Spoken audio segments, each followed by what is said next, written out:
smoking, drinking is considered as sophistication. And being a 18-year-old or a 19-year-old, you really want to be accepted amongst your peer group. You want your peer group to admire you. But when you hold your ideas of sanskaras and your own culture, or when you speak about meditation to them, they simply use the word pakamat. What word? Pakamat. So, this becomes sometimes gives you a feeling of loneliness, that people aren't really accepting you. You're not getting your friends. Even if you try to be a little social, you yourself don't tend to accept their ideas because find it a little stupid sometimes. So, what guidance would you like to give to such a teen? Very good question. See, I like honesty and real serious, Sida question. This is a very good question. How to survive and have a social life and friends when there is peer pressure. Peer pressure. Peer pressure to do all kinds of things. And if you don't, and that is considered cool, and that is a Western influence. And if you don't do it, then you are considered outcast or nerd or boring or things like that. See, there's many things you can do. First is, I know people, young people, who through a system of meditation and a certain lifestyle have achieved such serious concentration, such ability to remember things, such calmness, such composure, that automatically others around them say, "Wow, this is a different person. इसको हिलाना इतना easy नहीं है. ये बहुत reliable आदमी है. ये इंसान बड़ा character का है. इसको आप you can't fool around with this person. This is a solid person." And sometimes such a person in the long run becomes actually more popular because others are considered traitors, betrayers, opportunists. Aaj wahan gaye, kal wahan gaye, they get you in trouble. So what happens is, you have to, in your social profile, like in investments, you have to make a short-term versus long-term trade-off. If you are going for impulse, short-term, immediate, kya abhi fayda hoga, then you have to join the gang, whatever they're doing. But if you think longer term and say ki aaj se kuch saal baad, I may be in much better state because I've developed my consciousness, I've developed my mind, I've developed my career, I'm a stronger person. And so, a few years later, these guys may not be where I am, and I'll be actually sought after. I'll be a person who's of good character. You will, if you are a young woman who is radiating good sattvic values, good character, believe me, there'll be lot more people interested in you than if you are just another loose person running around, which may seem like fun today, but when later on, maybe people will say, okay, that was a fun person to have, but not somebody I would want for the long term. So you see, you have to understand short-term versus long-term trade-off. Because any human being, no matter how corrupted they are, deep inside they have a voice which longs for that purity. Even if they don't have it, they long for it in this other person. So if you are that other person, you are much more precious and sought after. Yeah. Whereas in a society where you are surrounded by the corrupt values, you become like them. Immediately you'll be popular for a while, but you're no different than anybody. You're just like one of many. Then instead of drinking 2 glasses, they're drinking 5, so you are drinking 6. And instead of going out till 3 o'clock, they're going out till 4, so you are also going out till 5. The point is that you are in a rat race which never ends. And you see, then you just become part of this bhed chal and this bandwagon. Whereas if you are sure and if you are rooted and you build your character and you build your career and you build your lifestyle, you will be far better than all these people a few years later. So when you are facing this kind of peer pressure, you must have the vichar, the strength. You must have, in your meditation, withdraw to a certain place and see, witness from that place what's going on inside you, outside you. And there is a certain meditation technique Raman Maharshi taught, vichar, which is, who am I, what is going on, witnessing, it's just witnessing what's happening. When you practice that, you will realize that actually this kind of a temptation at first will come and look very exciting and very strong, but you let it pass, it will go through. You will be left with a certain calm and a certain composure, which will become the envy of all these people. They'll say, how is this person so stolid, such a reliable friend, the kind of person we want to confide in, the kind of person who we would like to have as a friend. So you can become more special, I would say. You can become more special if you stick to your values. Yeah? Whereas if you give in, you're just one more person like them. So I think it's basically the self-discipline of short-term versus long-term, which is a trade-off that we all have to make. But I'm very glad you were conscious. See, the first breakthrough is what this young lady has already achieved. That is to become self-conscious that there is this thing going on. Most people are not even able to withdraw and witness and say, "Arey bhai, this is going on. Everybody is doing this. It sounds exciting. If I don't do it, they do this." So at least your analytical mind has started spinning, some question. That's very good. And you should cultivate friendships with people who will reinforce it. You should join a kind of a good satsang group of youth. There are many of them in every town. I know in Mumbai also. You should join where, you go eat once a week and you get nourishment. And you should have a sadhana or some kind of a practice every morning.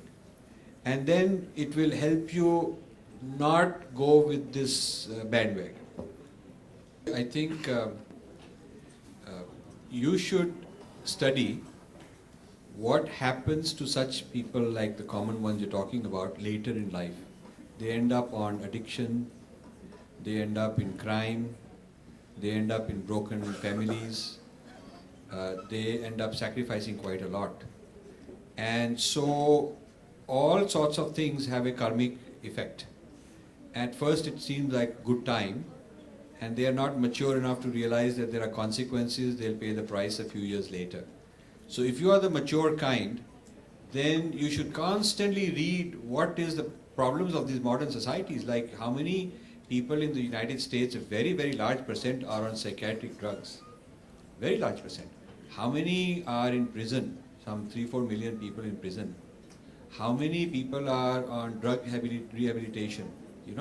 So if you look at how many teenage pregnancies, how many single moms, and how many are sort of on various drug needles and all that, it's a very, very large percentage. And that is a very materially advanced society still having these problems. So you can imitate the bad qualities of the West, or you can imitate good qualities of the West. I think West has got some phenomenally good qualities. They have a lot of work ethic. Westerners have good work ethic. They really work hard. I mean, you give them a job and they accept it and they agree to the terms. They will work very hard to make it happen. They have also good grounding to help thy neighbor, those kind of things. Every time I've been in trouble, I've asked a Westerner, I've gotten help.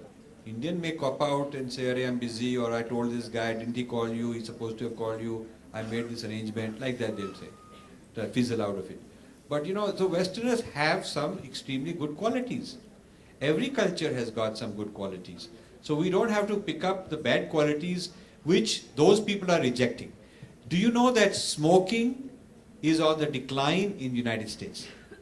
You may not know this. Smoking is on the decline. Number of cigarette is gone now. And the cigarette companies are exporting to Asia as the biggest market. Asia is the biggest market. You see, when I was In my corporate life, it was a normally done thing. Christmas party, you bring a bottle of liquor as a gift. And then towards the end of my corporate career, the trend had changed. A lot of people would say that they don't like it because it's not good for you. And the trend changed to chocolates or something else, you know. So I think India has picked up this hedonistic, very quick money, quick wealth, suddenly empowered youth, very arrogant and showing off. And that is a path to disaster also. Some of these people will end up getting into serious trouble also. So it's good that you are reflecting and you don't want to lecture others and then they'll come after you and say, oh, you are no good, you are not a boring person. You just sort of be into your own self until you are very strong and then you can tell others. But first you have to be so strong that no matter that even if you go public and tell others this is my value system, no, nothing will shake you. First you have to achieve that strength privately in yourself. Sir, I would like to thank you for a very enlightening lecture. And I have some couple of questions. The first one is how you would assess Obama's visit to India and attracting young IT fraternity and generating jobs for them in US. So would you call it as term just you explained digestion? So how you would assess that? That is one question. Shall I ask the other question later? Okay. Yeah. Ask the other question. The other question is how the synergy between materialism of today and the spiritualism of our tradition and culture can be attained. Because no doubt science and technology has given us enormous comforts. But at the same time, having a peaceful sleep is also equally important. Sure. And whether in the world of competition, whether we are able to get that. Good. Thank you, sir. Both are excellent questions. So I think trade is not digestion if we do it with strength. If two people are exchanging, I am giving something to her, she's giving something to me, but we are both equals, not one is being taken advantage of, then that is not digestion, that is trade. So if India is exporting IT and we are importing something else, we are importing airplanes from them, that is all trade. What bothers me is that these call center people are all faking an American identity. They've got names like John and Paul and Susie and all that. And they are also living in a make-believe imagined world that they're living in Dallas and they are cheering the Dallas Cowboys, football team and all that. So this is kind of brainwashing them into a kind of delusion. So the youth that are imagining that they are somebody they are not are probably getting uprooted and confused. This is a problem. I do not find the same mixed up nature among Chinese. I find that they're quite clear that they're Chinese, they're different, they are not ashamed of being different, they are assertive, and you will find Chinese asserting their Chinese-ness more and more. So this, I think, trade is good, but not losing your identity and your bearings. So you can do it on your own terms, and you don't have to, get mixed up. The second question, which is I think a very important one, how to combine good dharmic, spiritual kind of life with material well-being. Nowhere in our dharma does it say you neglect your body or you don't have enough money, you do, that sort of a thing is stereotyped. It's only for a sadhu who's a sannyasi, and only a small percent of people ever in Indian history were sannyasis. And nowhere does it say that the goal is to make 100% sannyasis, because if you have 100% sannyasis and not a balance of varnas, then you're not going to have a functioning society. So the sannyasi dharma and the sannyasi ideal is only for certain people. And often, since they are the teachers, they tend to teach as if everybody else is supposed to be like that. But people are not supposed to be like that. There's always been people who are traders, people who are political leaders, the Kshatriyas, there have been all kinds of people. You look in the Mahabharata, you look in the physical evidence of how much Indian monuments there are, how great the scientific technological thing is, like I was mentioning, and there is no doubt about it. Now today, the practice of what I call Adhyatma Vidya, the inner, which the best translation I can give you is inner sciences, the science of the inner being, is becoming extremely important in the West as a way to enhance learning. Accelerated learning techniques are being developed out of this. Mind management, harmony among people. Prisoners who go through this Adhyatma Vidya are given lighter sentences, and some of them are let out easily because they're less violent. They can show that they're less violent. So this inner science is good for your performance in the outer world. Athletes are learning yoga and meditation. Musicians are learning. In IBM, they have a meditation room which was started by Maharishi Mahesh Yogi's TM program.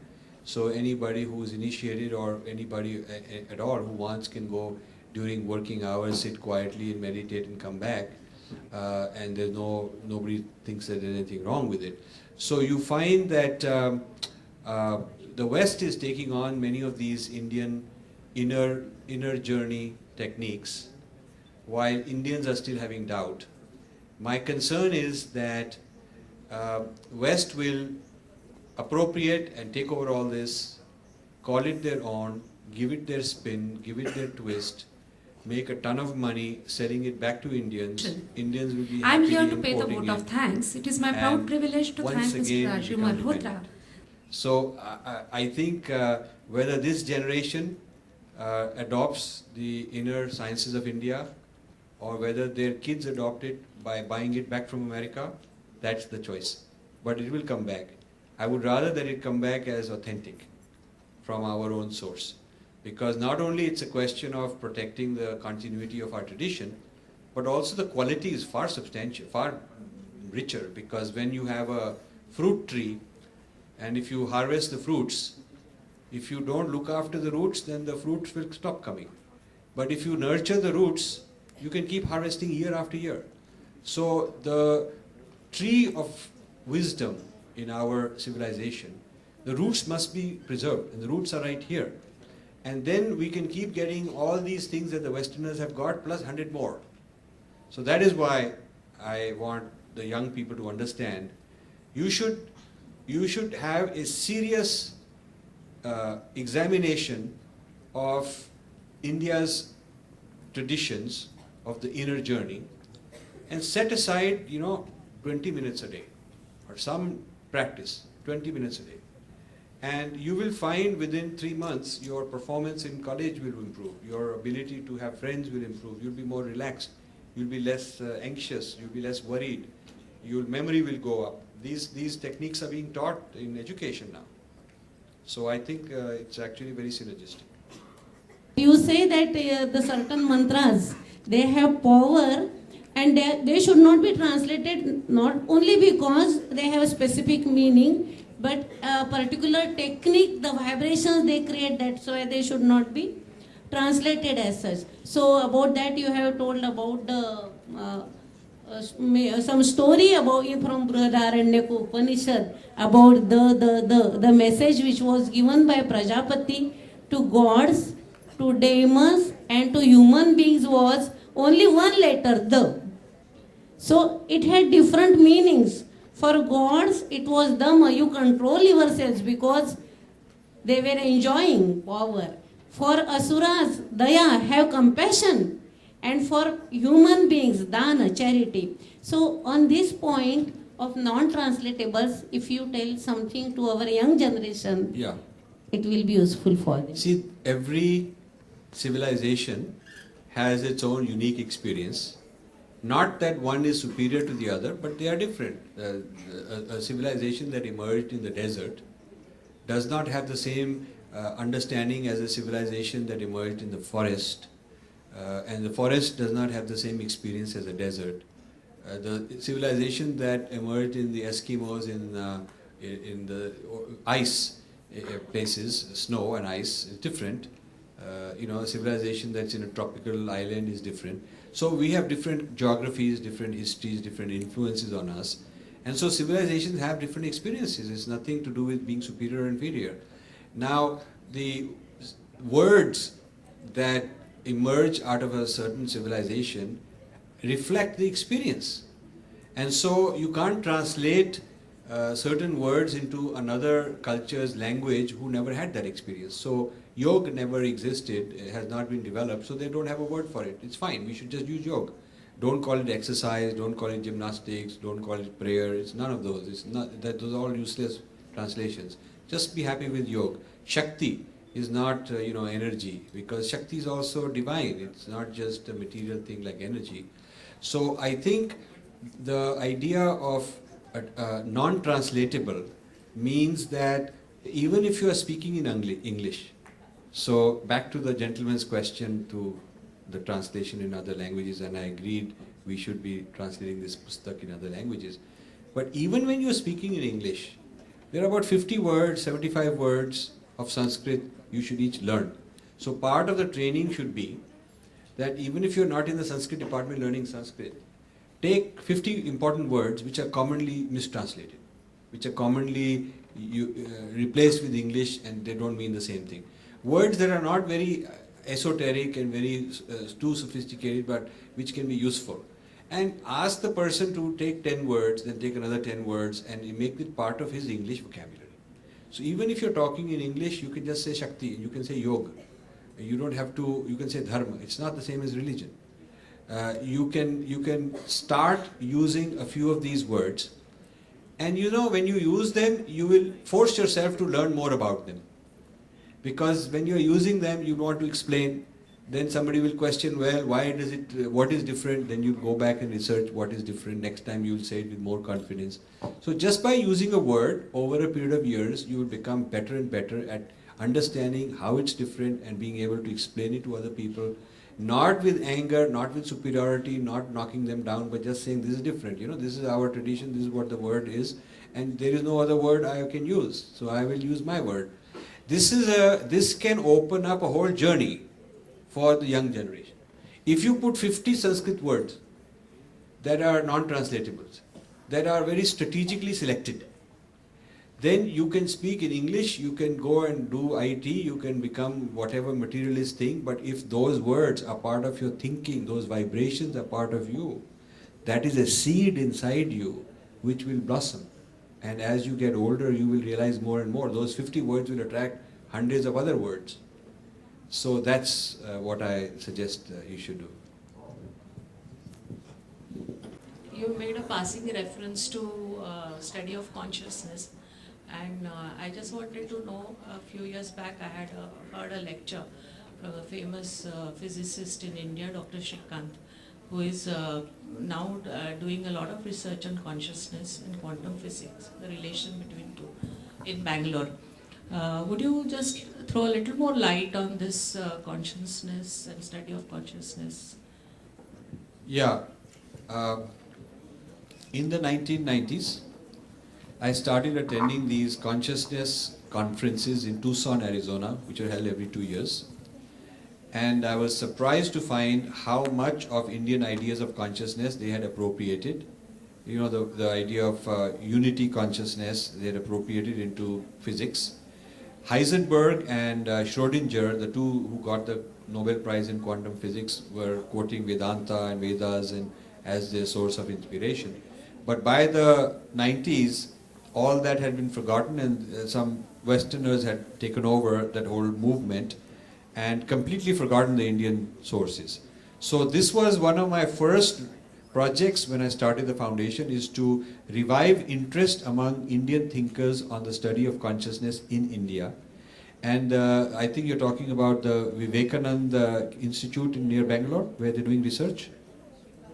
Shrikant, he's with the... Okay, he's retired from here. There's also an institute near Bangalore. I've been encouraging them to do the research which the Westerners are doing. Rather than the Westerners doing research on yogis, we can do it ourselves and publish the papers ourselves. And I've also encouraged and funded a lot of young scholars like, I mentioned Sangeeta Menon, and really encourage them to talk about Indian models of consciousness and how they go with modern quantum physics. Now this quantum physics and consciousness is therefore become a trend. We had a lot to do with starting that trend about 15 years ago. It's become a trend, and a lot of Indian scientists have started picking up this. Where it needs to go next is in the life sciences. Physics is not life sciences. So physics gives you the role of consciousness in quantum mechanics, but I'm more interested in biology. There is a role of prana and consciousness in biology. I think that is the cutting edge of science. I would think has a lot of potential, because there the application can also be leading to new medical breakthroughs and healing systems. And I think people who are doing research on cognitive science and neuroscience are using the ideas of Indian thought in a way that can have very practical applications also. Now, the consciousness studies, Vedanta consciousness studies and quantum physics gives us a compatibility between the two.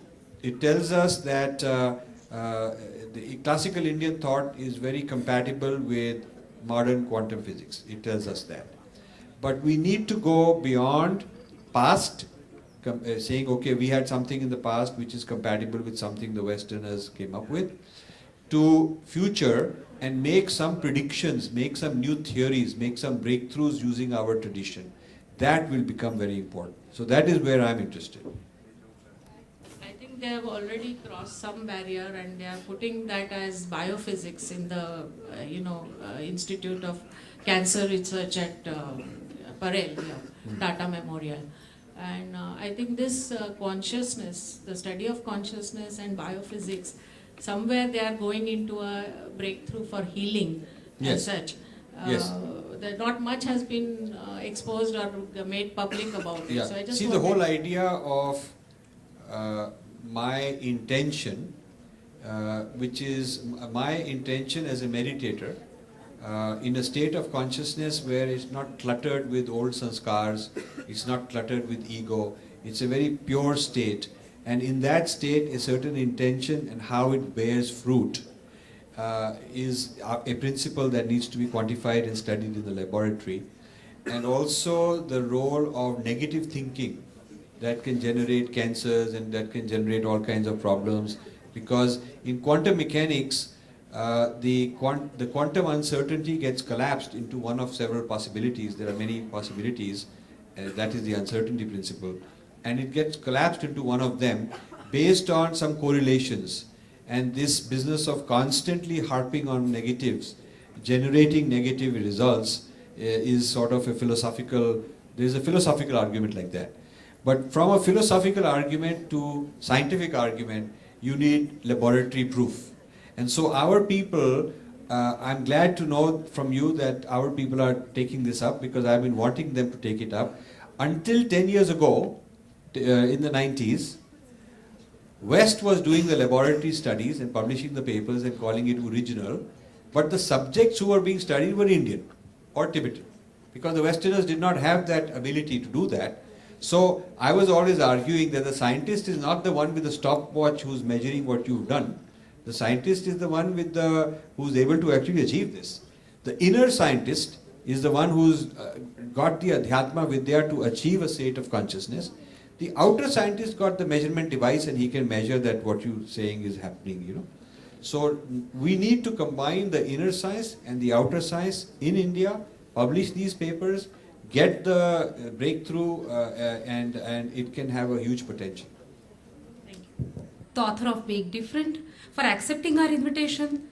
Thank you, sir, for introducing certain terms like Southernization, Pisa effect or U-turn, redevelopment of India, and for raising the fundamental questions regarding the essence of Indian civilization. Your concern for preserving the tradition or heritage is noted by the teachers as well as by the students. Actually, my students have asked me to convey their gratitude to the organizers. So on their behalf, I thank profusely to the organizers for providing the opportunity to know these ideas at such young age. I also thank the technical staff handling the recording, photography and sound system. Again, the organizers, KJ Somaiya Bharatiya Sanskriti Peetham, KJ Somaiya College of Arts and Commerce and SK Somaiya of Arts, Science and Commerce need to be thanked. Last but not the least, the audience is also to be thanked for raising pertinent questions and enriching the discussion. Thank you once again to one and all. Thank you.